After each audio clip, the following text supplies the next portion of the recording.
What's good, everybody, and welcome back to my channel. Now, you read that title, listen, and you know it's gonna be easy, right? I'm just ready to show you guys just how easy it is just to make some stuffed pork chops. Listen, I don't wanna over talk it. I'm gonna show you these limited amount of ingredients. And listen, I got a bonus for you. I brine these chops. That's gonna be the secret to coming up with some, like a fail-proof, juicy chop. So let's go over these ingredients and let's just make this happen. Okay, so here we go. Not a whole lot of ingredients, right? So I'm gonna just start off by showing you guys, look, we got cream cheese. We're gonna use about half of this. This is 8 ounces, so we're gonna use 4 of that. Then I got thick sliced bacon. We're gonna use 4 of these. We got green onions, Parmesan, shredded Parmesan cheese. And this right here, look at my 3 spices. That's kosher salt, black pepper, and garlic powder. And then of course, listen, we're gonna fry them and put that little color on these chops, right? We're gonna have a little flour. So we're gonna add this to that, and that's how that's gonna happen. Now, you can look right here. Look, this is a little bonus. Like I said, look, I brined.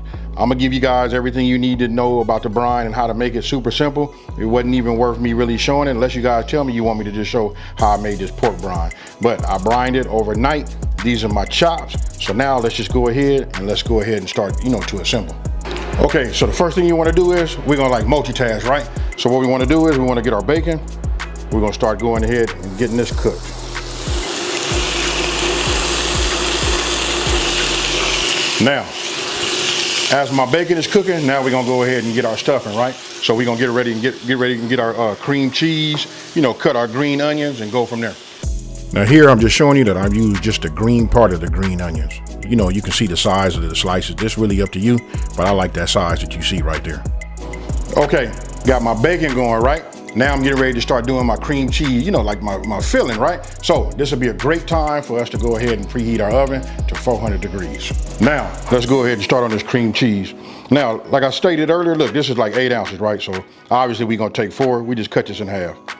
I mean, you don't have to be like super perfect, And then you want it to be room temperature. If I didn't say that, look, that's key, because that's gonna help us when it comes time to mix. Now, remember our green onions? Look, we're gonna add these. I'm just gonna add just a little bit and we'll add some more.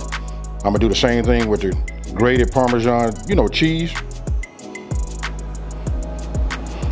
And then of course, we wanna add some of this garlic powder, right? Now, go ahead and get yourself a whisk.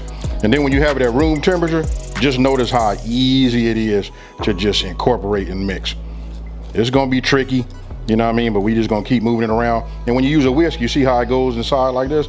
Listen, we just gotta get through it, Now, I got a couple of chops that are gonna be nice. Just wait till I take it out of this brine so you guys can take a look at it.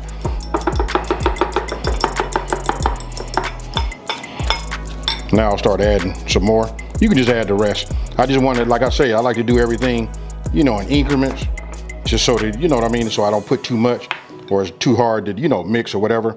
But actually, this was perfect. The cream cheese was at the right temperature, and we'll just keep moving this around like this until we get it, incorporated. You kind of like want to like mash it together. It'll lump up like this, but if you guys want to use a fork, you can do that too. Okay, so just tap it a few times. Everything should come out outside of your whisk. Then you want to get yourself, like a rubber spatula. You get everything off the sides. Just work it towards the middle. That way you can get all your ingredients, because this is what we're gonna use to stuff with. Now you guys can see just how far I went with my bacon. I just want it crispy enough so that I can, break it easily with my hand. And don't forget, we putting this back into the oven, so super crispy is no good.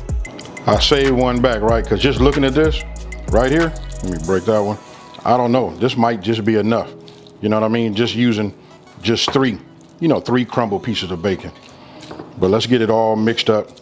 See how we like it. Make sure that we can see it throughout. Because when we slice that pork chop and we add these, and then when you get that pork chop and you get some of this, that melted Parmesan and that bacon, yeah, you can see I can barely talk. So I like the way it looked right here. I think that's enough. If you want to add more, you can. And listen, you put too much stuff inside, it's gonna make a mess, So this is enough for these beautiful pork chops that I got.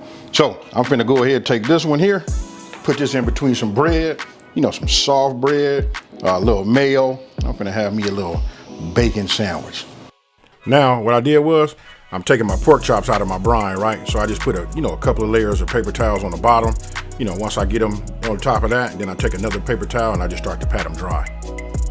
Okay, so after you get them patted dry, right, you want to make sure you got yourself a sharp blade. Now, the bone is back here, and here we're going to use it as a stop. So about halfway through it, right? So what we want to do is we just want to go, and we want to work with the tip. We want to come in here because we want to fill this cavity up, you know, with our stuffing, right? So then we'll just move it like this. And you should, if you take your time, when you go in and you push, you'll feel the tip of the knife hitting the back of the bone, protecting your hand. Real easy, nice and safe. And if it's sharp, look, you just bring it around.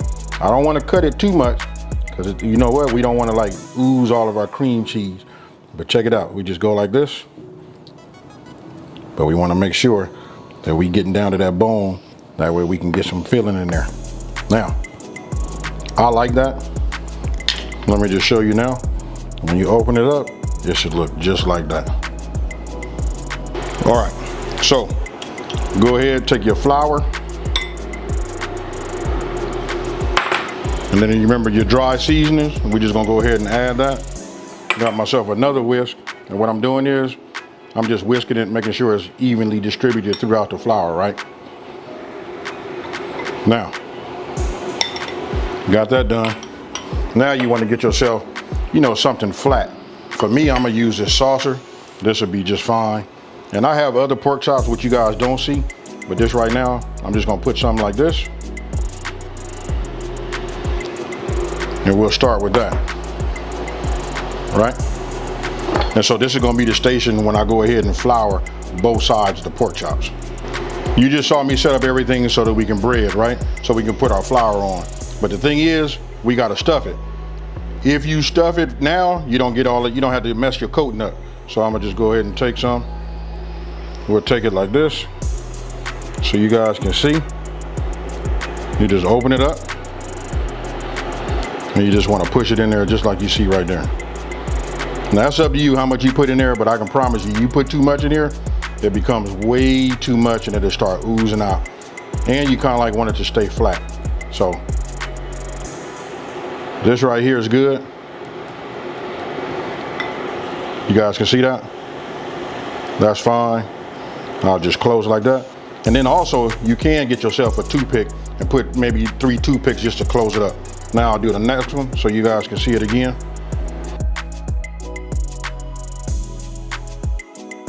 And then right now it should be coming like self-explanatory. You know what we finna do next. We finna go ahead and hit it with that flour. You know what I mean? You put that color on there and then we're gonna put it in the oven. Okay, so both of these are stuffed. Now I'm gonna go ahead and take this one. And what we're gonna do is we just put it right there on top like that. You know what I mean? Then listen, you don't wanna like mash it down too much because you don't wanna push none of your stuffing out, right? Then what we're gonna do is we're gonna flip it over, right? Just like you see. Now once you got it coated, you want to make sure that your grease is up to temp. Now I used a medium high heat, right? That's what we're gonna sear with. So then go ahead, just set it in there. Be careful that you don't get any splash on yourself. And then what I'm doing now is you just take the remainder. It depends on how big of a pan you have or whatever. So you just want to coat that one and then put that in there also, just like you see right there. Now, this only takes about 2.5 to 3 minutes, right? So I got myself a spoon to help me, you know, keep them from flipping over. What I'm doing is looking at the bottom. Once I achieve the color that I'm looking for, that right there, and then I just flip them over. Remember, 2.5 to 3 minutes.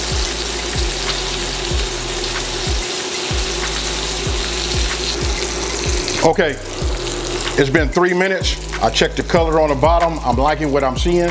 Our oven is up to 400 degrees. So what I'm gonna go ahead and do is put it in. Listen, we're gonna put it in and we're gonna look for an internal temp. On the meat side, we're looking for about 145 degrees, right? Now, after when they come out, look, you can see right now that some of the, you know, our stuffing kind of oozed out. This is where the toothpicks would help, you know, greatly keep that stuffing in the inside. All right, so now you just want to go ahead and, you know, plate. I'm gonna be serving these with some mashed potatoes. You can see that, you look, you can see the stuffing, how it started oozing out. I'm just gonna go ahead and just put it here, and then I'll just let it slide down.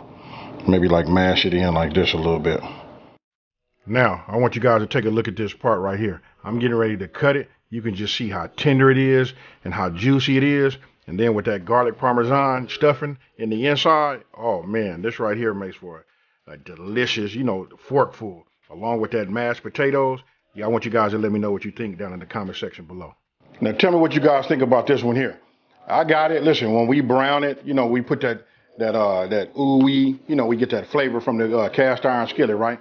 It might not look the prettiest, but I promise you, you just saw when I cut into it right there, just how juicy it is. Hey, listen, that's the key.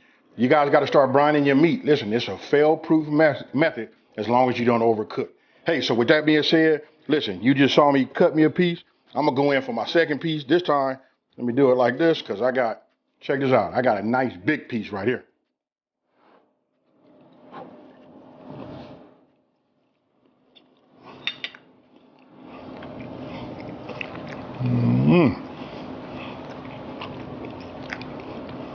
Hold on now. You want to talk about like an explosion of flavor in your mouth? This is it right here. So, give this a chance, you guys. Don't like smother it with like no gravy or nothing like that. Listen, we took the time to go ahead and brine. We did that. That ensured that it stayed juicy, right? And then we hit it with that cream cheese, that bacon, you know what? And then we put them green onion, you know, that top on there and that garlic powder too. Hey, that right there sends it right over the top. It's perfect. It doesn't need nothing else. And just the fact that we brine mean we don't need none of that gravy to like smother to keep it juicy or nothing like that. Just trust it. Don't forget to temp your meat. We looking for 145 all the way up to 150. We good. That right there will tell you when you cut into it, listen, it's gonna just run out of there. Hey, so with that being said, hey, listen, if you're new to my channel, thank you for watching this video. Don't forget to smash that like and subscribe and tell everybody out there there's a channel out here that's simplifying these recipes and taking the mystery out of cooking. And with that being said, you guys, for those of you guys been watching me for a minute, you know what I'm about to say. I'm out of here. Peace.